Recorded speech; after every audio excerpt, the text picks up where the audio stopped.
bit of housekeeping. We're not going to take a break, but obviously if you do need to use the facilities, do nip out and do so. So, basically, the format of today, we're going to run through a presentation, and then we'll have questions and answers. So, a little bit of an introduction and a little bit of history for you. So, I'm Colleen, this is Julie, and I suppose you would call us the founding members of the Wolds Action Group for our sins. We're going to talk about the Wolds development and the latest developments on that. And then we're going to hand over to Markham to talk about the Community Land Trust and all of the really great community-focused work that they're planning there. So, I'm going to tell you a little bit about the planning history of this site.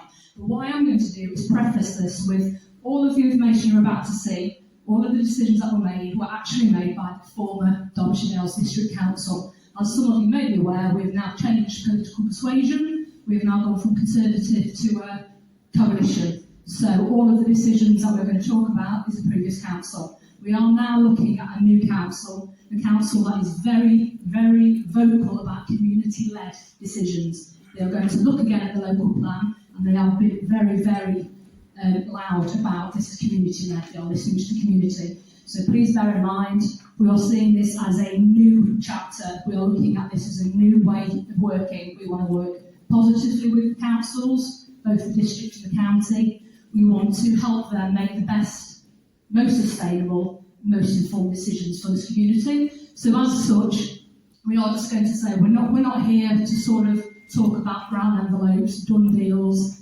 dodgy dealings. We're not about that, unless you've got proof. You know, we're not talking about that. At best, it's hearsay. At very worst, it is actually defamatory and can get us into quite serious trouble. So, if you've got those thoughts, please don't raise them today. We all have our own opinions. So, we're going to talk a little bit about the local plan. So, apologies, this may be old news to some of you. For some of you, you may not have heard it before, but it's really quite important. The local plan is a statutory requirement for district and borough councils. It basically is a document that sets out.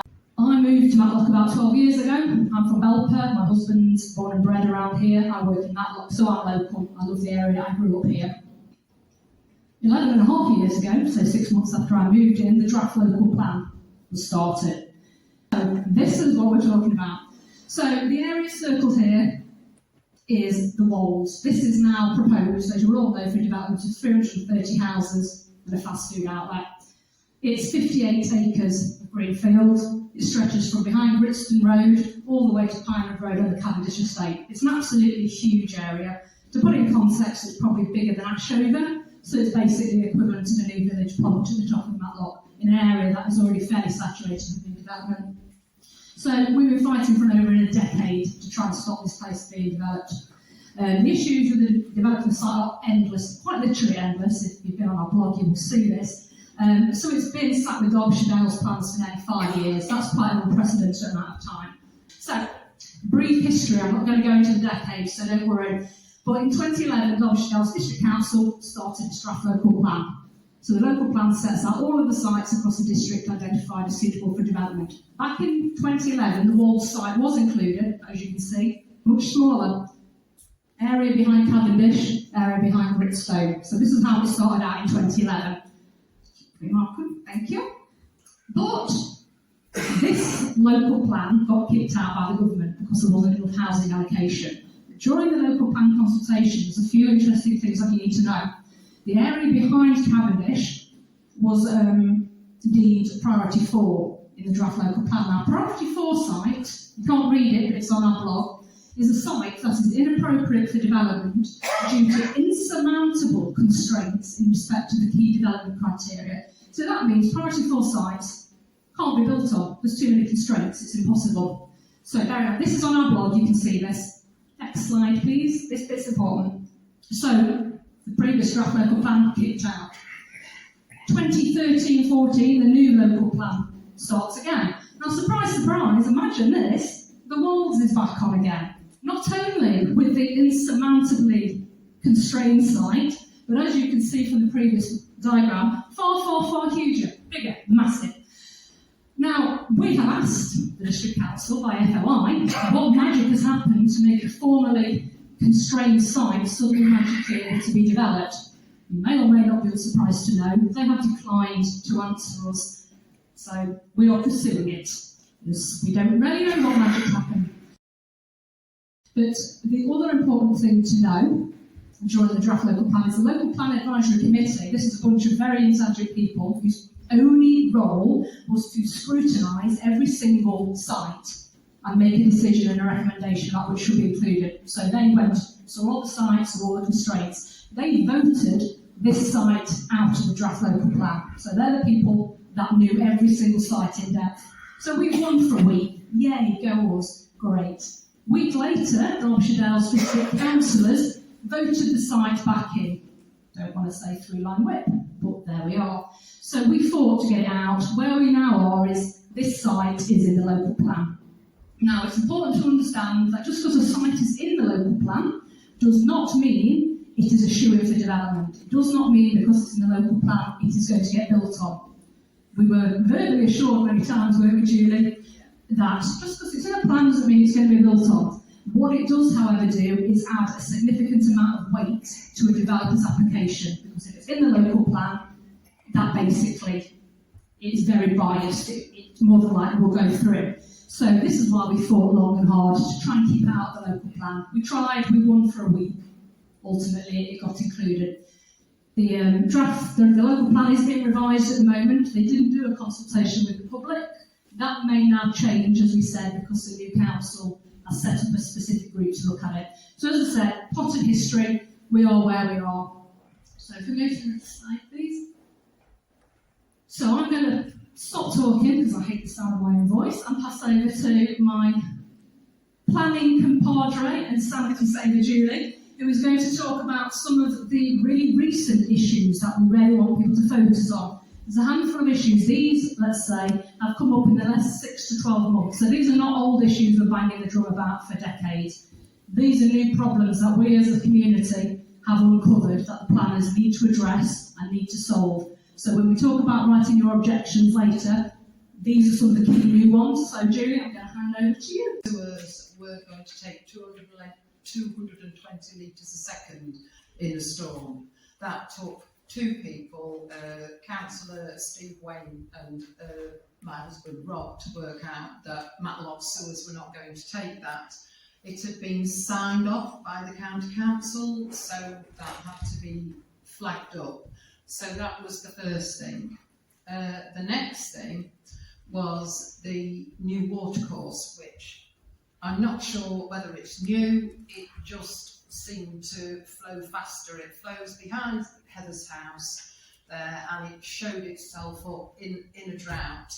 And it was fast flowing when there was no water anywhere else. So we flagged that up, and that had to be investigated.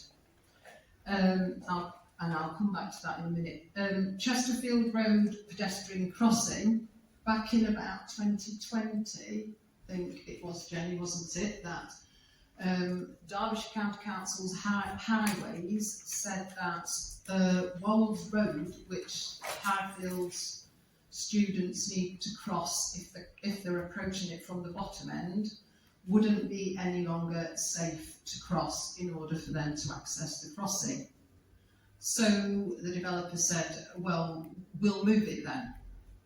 But nothing's happened about it. We've not seen any evidence that it's actually feasible, or they've actually worked out that it's going to be safer. So that's all up in the air, and we've flagged all that up.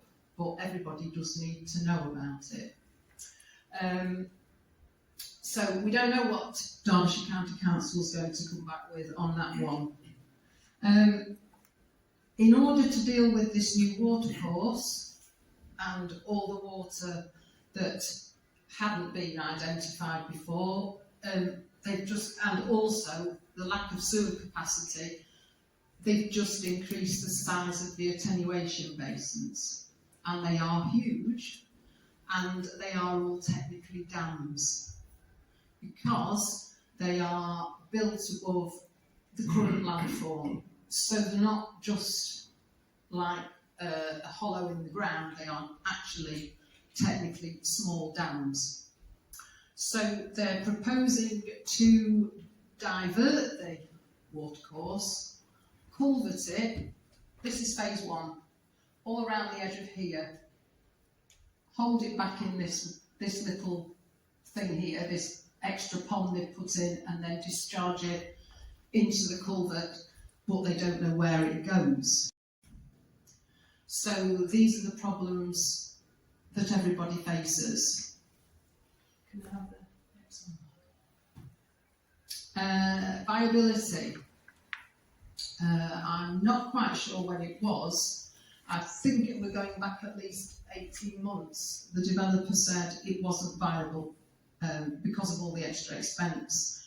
So they reduced the amount of affordable housing to, I think it's 14%, which is not compliant with Derbyshire Dale's policy of 30%. But they haven't come back with anything about all these other costs. So I think it's probably likely that they're going to say they can't afford all the infrastructure improvements that they're supposed to pay to go along with development to make it acceptable to the community. So that's a big argument. We all know about Matlock's infrastructure, the sewers, the roads, support services, and all of those things will have to be paid for from somewhere. So that's just a question you can ask. Are we going to be short on services? Is the taxpayer going to end up footing the bill for what they call road improvements, health, all the other things that we need? So we don't think there's any benefit at all to the local community from this development. There might be a bit of short-term employment if they employ local people, but the size of it and the location of it, we don't think that the community is going to get any benefit from it. One important thing is we have now registered the Bent Lane footpath. On the plans, they only mentioned Sandy Lane footpath. Well, there's now both of them, and that's really important to people. Both those footpaths are really important to people, and especially when we were in lockdown, everybody used those woods, everybody used that footpath. So the effect on it is going to be huge, because that's just one of the views from the Bent Lane footpath across to Ryver and across all the way to the other side. Bentley close to Brookstone Road, you can see all the way across there. So all those things, the views, the wildlife, the tranquility, is going to be lost. So when you write your objection, just think about that kind of thing, because they will have to consider it. And I think that's very important. Right, so planning objections, a lot of people have done them, a lot of us have got quite good at it, but you should really look at the NPPF and also Derbyshire Dale's own policies.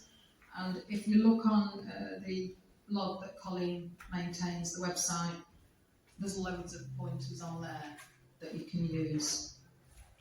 So I guess you choose the things that matter to you the most and focus on those. But those are just some basic ones. Highways, traffic, parking, road safety, drainage and flooding issues. What is it going to look like? The picture on the first slide is used in a lot of tourism literature. That it's that bit of green left between the built development and the forest. What's it going to look like? It's about 5 times the size of the new Asker Lane development, if that puts it into context. That's how big it is. So what's it going to look like? What's it going to be like for people who are on the edge of it? The levels of it are going to be high. Some of the road the slopes on some of the roads don't comply with national policy because they're too steep. So it's going to have a massive impact on biodiversity and wildlife. There is an objection from Derbyshire Wildlife Trust, but now there's a rebuttal of that because they paid some private consultants to say they'll dig up all the rush pasture and put it in some plastic bags somewhere and replant it, and all these things that they're going to do to say they're going to have a gain in biodiversity. So I think that's very important for everybody as well. We know we're a nature depleted country, so and that is also an important material planning consideration because of the Environment Act, which has just, I think that's just got royal assent. So we do need to take notice of it because it is a law. The 10% net gain in biodiversity. Yeah, so again, if you need help writing and you feel you need help writing anything meaningful and you're not sure about the MPPF or Derbyshire Dales local plan policies, you can go there. And there are some really good objections on the website already. Yeah, what you can do, object, email planning, use that reference number. If you don't want to email, you can write a letter, address it to planning and just drop it off at the town hall or post it. We always need money to pay experts, pay a planning lawyer, so all these are on the website, and we always do need money to keep us going. It's kept us going for the last 5 years, to kick it down the road so they weren't able to give it planning permission.